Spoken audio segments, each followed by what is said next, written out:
Hey guys, welcome back to the channel. So today we have a different style video. We're going to be doing a quick tip video, and it's going to be regarding bolts that look good from the outside but are rotten from within. And I'm going to share some tips with you guys on how to approach these things and what they typically are found on, so that way you guys don't fight it. Now before we go ahead and begin, guys, if you guys haven't subscribed to the channel, hit the subscribe button down below and definitely smash that like button because it helps the channel out. With that said, let's go ahead and get started on today's video. So in front of us on the lift we have a Toyota, and in order to service what I needed to replace on this vehicle, which was the sway bar bushings, you have to remove this cross member slash subframe, whatever you prefer to call it. Different names for it, but either way this has to drop. In order to get this to drop, you have to remove the subframe bolts, primarily this rear one. It goes through the control arm bushing, up top, and inside the body. These, if you look at them, and I'll get you guys zoomed in here, they look like they're actually in really good shape from the outside. Now that's not always the case. I'm gonna get some lighting in here and hopefully you guys will be able to see it even better. But if you look at them, they're not in bad shape. They're not rusted, they're not rotted. You would think right away, right out the box, just go ahead, take a gun and just work them off. Not always the best case. Now, in order for me to release these, which I already have because I've already done the service like I mentioned earlier, I already did this, and then the idea came to me to film this video with a couple tips. So I had to heat this bolt up a few times, get some penetrating oil on there, basically a combination of spray it, let it sit, heat it up, spray it, let it sit, spray it again, heat it up, and then use a manual ratchet to break it loose before I went ahead and put my gun on it. And that's how you typically get these off. And sometimes if you're lucky they come off, other times they can't snap on you. If they do wind up snapping on you, what'll typically happen is the head will just break off and you'll be left with the shank portion of it, which is not too bad as long as there's enough left over. What eventually happens is you'll have to drop the whole subframe to be able to gain access to it, to heat it up exactly where the threads are, and then do some things to get it off. Now one of those things could be just heating it up, grabbing it with vice grips and getting it off. Sometimes you'll have to weld another nut on the stud and heat it up and try to work it out. Sometimes grabbing it with a pair of channel locks will also work. There's a lot of different methods if you get to that stage, but the whole point is not to get to that stage. You can't always control it, as you'll see in this one. This one's not too bad, that's why we were able to get it off all the way. But whenever you approach these, even if they look good, I always take a manual ratchet, which is just a regular ratchet, before I take any sort of impacting tool, and see if I could break them loose first. Because if they don't budge, they should break free pretty easily by hand. It takes a little bit, you need a nice size breaker bar, but they should open up. And if they don't, you need to start applying some penetrating oil and heat to them to get them to come off. Now let's say you worked them off and you got them off without an issue. They're gonna look like mine does sometimes, or sometimes they won't even have a distinguishing factor. But let's go ahead and take ours off. Keep in mind we've already worked it through and we took this off successfully prior, about a couple hours ago. So let's go ahead and take this off. Now that's ideally how they should come off, but if you look at this, we took it off. You see this bolt, it's pretty rusted, rotted, and pitted out. What winds up happening is sometimes they wear thinner than this, and when you go put your impact on them or you take them off, they wind up snapping right about here, and then you're left with this, and that's what I was referring to, where you got to heat it and grab it or weld a nut to it and work it out.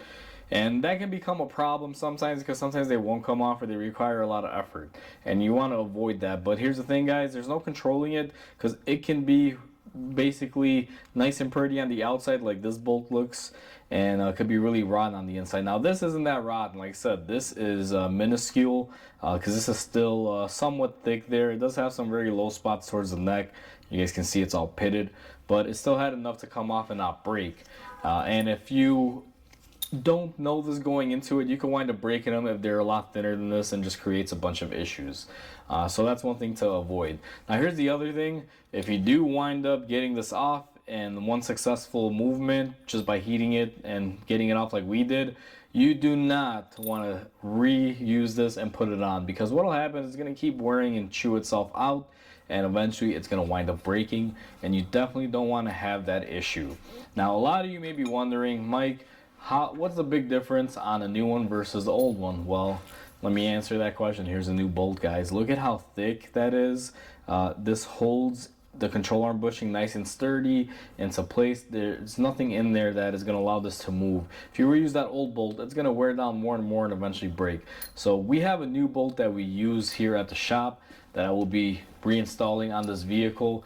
And one way to help alleviate this issue, I like to take a little bit of grease, white lithium grease preferably, and I spray it up in there just like that, and I coat it so that way it doesn't really have anything in there that'll keep it from rusting together. Kind of acts as a anti-rust agent for a little bit.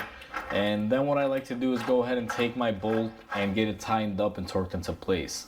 Always hand thread these, because if you use a gun you could wind up stripping them and that'll be a really bad day. But that's just how I deal with these types of bolts, guys. And it doesn't matter whether it's this one or these back ones, they all are subject to breaking. Now, I'll be honest with you, these are the more bigger offenders, these rear bushing bolts. These can break too, and if these break, these can even be more of a pain to get off, because you will typically break these flush. This is a much shorter bolt, and that will require a lot more creative skills to get it out. But the main majority is this. Don't judge these bolts that are underneath the car based on a cover, guys, because you wouldn't even know that the bolt that we removed out of here was really rotted on the inside. And when we took it off initially, so much rot came out. All of that rust that had flaked away over the years had just built up in here and came down shooting at us as we were able to remove the bolt.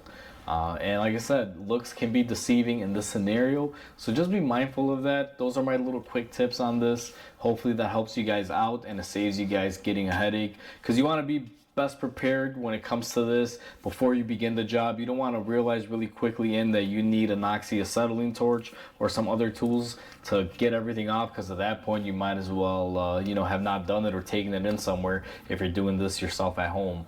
So just be mindful of that, guys. So those are my quick tips on bolts that are subframe bolts or cross member bolts, guys. Pretty much anything underneath the car. Always have that key rule of thumb. I live in the Midwest. I'm in Illinois. We are a Rust Belt state, so we run into a lot of issues with things like this. I'm not going to say it's the same case scenario for every state out there, because obviously down south, Florida, Texas, places that don't have road salt or anything crazy like we do up here, you may not have these potential issues. Your bolts may not be rotted out or anything, but sometimes water does build up in there. Even if you're in, let's say, Florida, you'll still have some water build up in there that could corrode the bolt eventually over time. Salt isn't necessarily always the thing that does it. Water can do it as well. But either way, just be careful. Like I said, some states are more susceptible to having this issue due to road salt than others. But always, in my mind, doesn't matter where you're working on cars, just be mindful and practice due diligence so you don't wind up creating a bigger disaster than you need to. Because in the scenario that this bolt breaks in there, like I said, it goes from just lowering the subframe a little bit to completely dropping it and putting some more man hours into extracting that bolt out. So be mindful of everything, guys. And with that said, hopefully you guys enjoyed this video. Please comment, like, and subscribe, because it definitely helps the channel grow. Hope you guys have a wonderful day, and I'll catch you guys on the next video.